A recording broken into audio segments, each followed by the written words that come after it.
Welcome back to Daybreak. We continue to get inspired by our guest here today, great Kenyans, and shortly they'll be sharing the secrets of their success, how they've done what they've done. And we want to know from you, who is an inspiration to you in your community, in your village. And we already have started receiving some messages, so keep talking to us. 22422 is the SMS line. Use the hashtag Daybreak. You can also call in. The essential digits are 0719 777. We'll run them just underneath your screen so that you don't miss them. You can call in and send a shout out like we mentioned earlier on. This is only your chance. Tuma salamu to someone who's doing something in the village, away from the politicians and away from all the doom and gloom on the newspapers. Someone who's creating an impact in their own small way. It doesn't have to be a multi-million shilling impact. Nope. Just in their own small way, creating an impact where you are. We'd like to sample some of them. All right, let's understand a little bit more about our panelists here today. Nice coming back to you. She's a global ambassador with AMREF and also part of last year's list of Time 100 most influential people. Nice, let me find out from you. What gave you the courage to go against tradition, to go against elders, to go against years of doing something in one particular direction? You came in and said, I want to go the other direction. Yeah. How? I think the courage came from, I will say, at least the people who supported me. Okay. Because for me to be where I am today, it's because my grandfather and my sister, sacrificed themselves and, they supported me throughout my journey. But mostly I will say it's because of the pain I've seen. Because if we talk of death because of female circumcision, I've seen it from this community that I'm coming from. Girls missing school because once they are circumcised, they don't have an opportunity to get their education. They are married off at that early young age. So I've seen them missing school and all that. Mostly I've seen the pain they have undergone. So through the series of events I've seen undergoing, that's why I decided I don't have to do something else. I can stand up for the rights of girls. I can talk to communities because remember, I'm not forcing them to change. Were you considered a rebel? Yeah. At some point, yes. Yes. But I never gave up. I think that also toughened me up because remember, there's resistance, especially from men.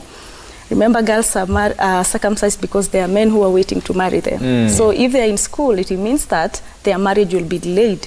And these men will not have people to marry at that time and all that.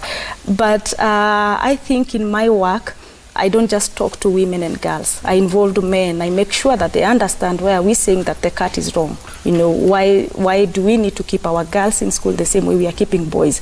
So by using the holistic approach, by engaging men, they also felt like they are part of that change. And that's why we'll say nowadays we don't fight that much, but at least there are places whereby I still meet a lot of resistance because accepting change is not easy. It takes a lot of time. It takes time. How are you bridging that divide? Because you just mentioned that the women are they're undergoing FGM because their men were ready to marry them. And at the same time, you're saying that you're trying to empower the boy child also. It's not just the girl child. These are the same men who are thinking she's the one who's taking away our women. How do you again bridge that divide so that they feel that it's an interconnected strengthening of a community rather than individuals? How we start doing our forums, remember again, putting men and women together in one sitting is never easy. There are words that they are not respectful per se if you say in front of both women and men. Maybe women will not be comfortable or men will not be comfortable. So you had separate sessions? Yes, so what we try to do is put them separately. We have what we call the mother to girl forum, whereby mothers and their daughters sit down together and discuss these issues. We have the father to son forum, whereby men and their sons, sit down together. We have the cultural leaders, and we also have the church leaders, because again, they are very influential people in this community. So once we talk to them and have conversations, and then after a few years, we feel like now the dialogue is open, we bring them and we put them together. Both men and women, we discuss these issues. Because again, there is a problem when you talk to them separately, because men will keep on saying it's women who are for the practice. Women will say it's men who want their daughters or want their wives to be circumcised and all that. And I think by bringing them down together, we were able to, address it, and I think it became easy that way. But then again, that said, remember, it's not just about talking about female genital mutilation or child marriage. There are many other forms of sexual and gender-based violence per se. And remember, we have communities whereby wife beating is still going on.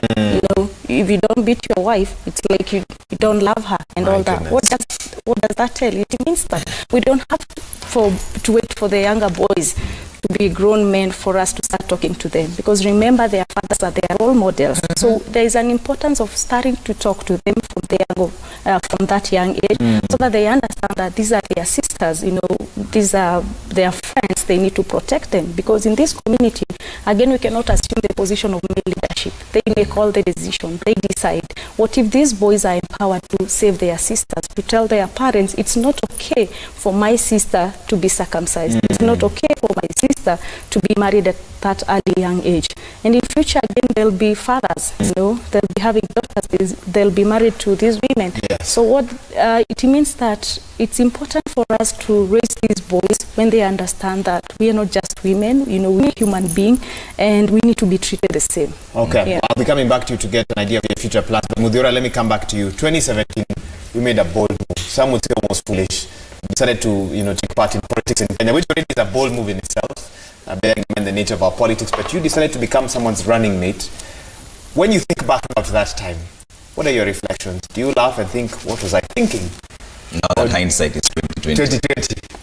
Actually, I would tell you, right now I would be pinching myself if I didn't do it. Okay. Because what I know now, I wouldn't have had an opportunity to know.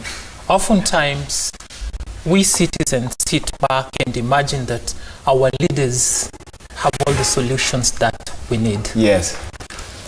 By coming forth and standing, actually, a story that's not told is that I was not initially running as a running mate. I think you were looking for a presidential ticket first. I was running for president. I thought it was a rumor. It was true. It was true. Okay. But then... At 35 or at 34 years old? I was ripe, and I believe that Kenya was ripe for the change that needs to happen. But then IEBC was right in front of me. They barred me from running for president. Because of age? They never gave a substantive reason. They gave out a list, final list, and my name was not on the list. Okay. So I got back to one of the candidates with whom I had established rapport, and we teamed up and worked together. And thankfully, I got an opportunity to showcase to Kenyans as to what I am about.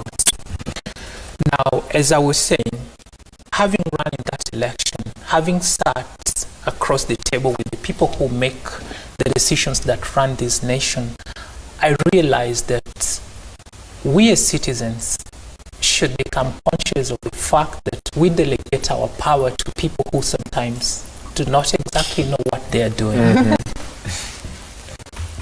I wouldn't be confidently saying that if I had not run in that election. Okay. I'll be fair to you. I'll give you a chance to finish that statement immediately after we pick up Jacob. Jacob from Moi University. Then we come back to you, Muthiora. Jacob, come in. What's your question or comment this morning? I have a question. Good morning, Trevor. Yes, good morning, Jacob. Yeah, I've got an inspiration from one lady by the name Lengete. Oh, okay. Yeah, she's actually an inspiration to the community of the Maasai. All right. Then there's also this person who does the transformation of the society in the refugee setups. This is Dr. Njogu, who works with the Window International Kenya. Okay. Yeah, he's actually an inspiration. He transformed the society through education. So actually that person has inspired me so much. Okay. And I will wish them well. Thank you, Jacob. That's Jacob from Moi University. A shout out to you, Nice, and to Dr. Njogu. Dr. Njogu. Yeah. All right, carry on. Yes. Interrupted you briefly. And so the other plus that I was looking to gain through the same was to inspire young people and other people who feel able to lead to come out of their comfort zone and offer themselves for election, because that's the only way we can improve the quality of leadership in Kenya. Okay. And thankfully, enough people stood for office. Okay. Some of them got elected. Others fell by the wayside. That's right. But then they are regrouping, and I'm sure in 2022 and in other elections that will come after that, more young people will come forth. What would you tell someone like Trevor with the... Don't. might have political ambitions in 2019 for 2022? What would be a message? Okay, you know what? People are watching and some of them are thinking, maybe I can play a role in my community, but politics seems so dirty, so expensive. What would you tell them? Well, in Kenya, it's true that politics is dirty, but then someone has to clean it.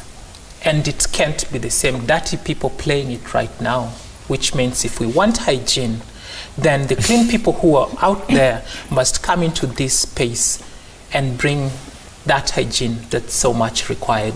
What do you make of the performance of the people who you had hope in? I'm sure you had some hope in some young people who are running, and some of them were elected. Are you happy with their performance? A lot of them are a disappointment. I wish I could give names, but then because they are not here to defend themselves, right, I will refrain from doing that. But then let's not use the young people who have disappointed as the benchmark to gauge all the other young people leadership out of young there. People generally. Yes. As you can see, there are young people in this panel today, and they're doing a marvelous work out there with very limited resources, with very limited support. That's right. Okay. But they're making a difference. All right. I've told you that I'm interacting with young people across the nation through sports, and every day I meet people who want to create an impact in society.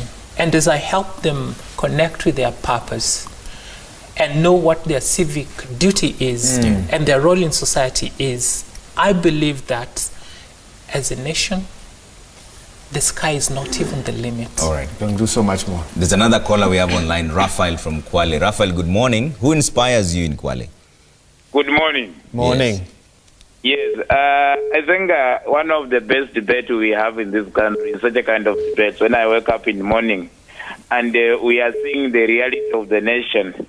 And you know, when I see Muthiora Kariara speaking on television this morning, I feel like, wow, God, we are not doomed as I think. Because what I've just seen this morning is like Kenya is full of life. But there's a big rock on top of this life that is stopping it from sprouting. When you look at the debate going around this country, it's a debate around money. And the money is with the few individuals who are actually, when you look at their leadership, is not there. Okay. But when you look at Kariara speaking, I was just thinking about if Kariara was the president of this country, then we could not be talking about a housing scheme of over 5 billion, whereby the person misappropriating the money will only pay a fine of 10,000. I think Kariara cannot allow that. Okay. I'm well inspired, by the way, by the morning show. All right. That we should be bringing such a kind of minds on our television. All right. And ventilate, because I now see that this country in the next 5-6 years we are going to go in a very right direction. Thank you, Rafa. Let me tell you this. From Kwale County, where I speak and where I work from, I am very much inspired by the leadership of Kwale County. Okay. Because they seem to have put everything right. All right. To an extent that there is very little corruption in the county of Kwale. Thanks, Raphael. That's Raphael calling in from Kwale, of course, saying he's inspired by the people in the Kwale County and also the people he sees here. Major, what is the plan going forward? Are we building an institution for our veterans? What's happening? The plan going forward is that there is going to be an interruption of the current reality. The current reality being that military veterans and their families disappear into oblivion, where their life expectancy is limited and their experience is completely cut off. So what you should expect to see is a collective and holistic care of these very, very important people, myself included. I will never leave myself out of the equation. I was telling you earlier that I think if it wasn't for my profession and for people in my profession who actually supported me through, you know, the effect of my work to my mental health, I would be like every other military veteran. And that is one experience that cannot be explained away, that cannot be excused away. What happened, happened, and I'm here right now. And what I can do is honor that experience by ensuring that everything I can do, I do. Yeah. Yes. So people don't understand. No, go ahead. Go ahead. How widespread is the issue? How many veterans do you think are out there, need help, don't have finances, need some sort of support? So, but let me tell you. Do you have any numbers? Kahiga, I can't give you numbers, but I can give you from a time span perspective. When we think about military veterans from the beginning of our military, we are not just talking about Operation Linda Inchi. Of course, Operation Linda Inchi is important because there is no time in the history of our Kenyan military that we've gone to war, essentially. So in a manner like this. In a manner like this. So, of course, there is no time as this that has happened before that we've had so many soldiers becoming military veterans before they are even 25, before they are even 30. You see? There hasn't been a time where so many women, wives, have become widows when they have children who are not even 2 years old. Some are even pregnant. You see, there hasn't been such a time.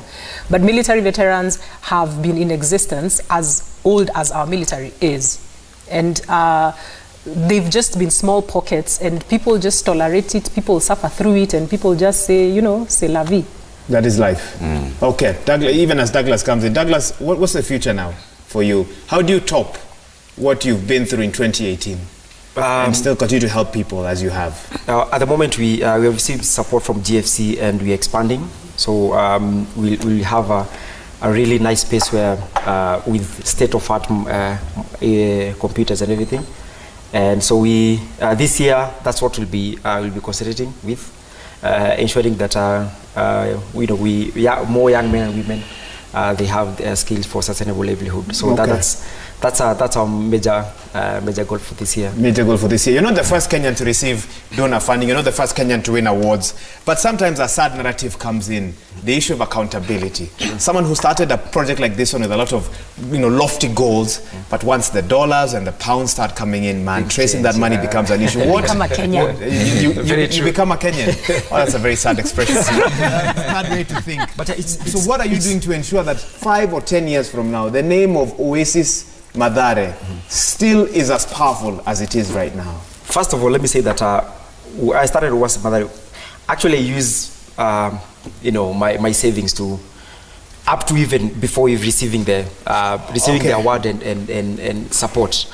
So, but because it's a youth led, you have seen so many youth led, but the chairman, the treasurer, they're above 70 or something, So my model is that I have very young men and women who are in my board, and I have really vibrant staffs. So 35, I'll move away from Oasis Mathare and give other guys opportunities so that at least it can continue. Okay. You can inject new ideas. Very true. Yeah, you can't say that it's a youth-led organization and Bado you're a Mugabe, you're still there, and you have other young men who have really fresh ideas to take whatever you are doing to a notch higher, but still Bado you're still there. So my model is that 35. I'll step out. You become a veteran. I'll become a vet, yeah.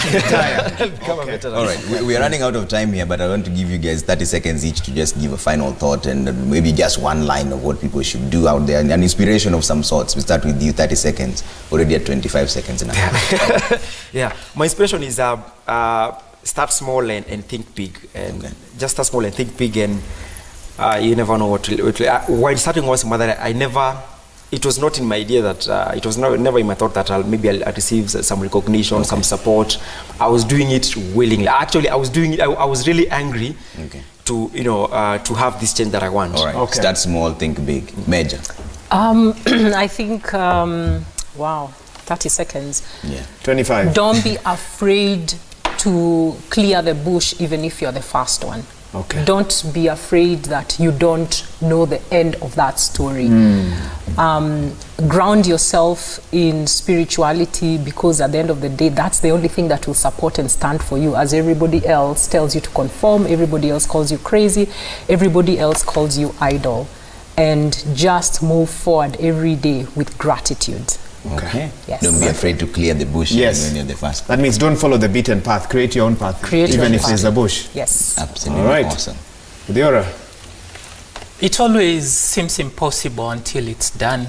we can house Kenyans in a better way, feed them as we ought to, give them a higher quality of life.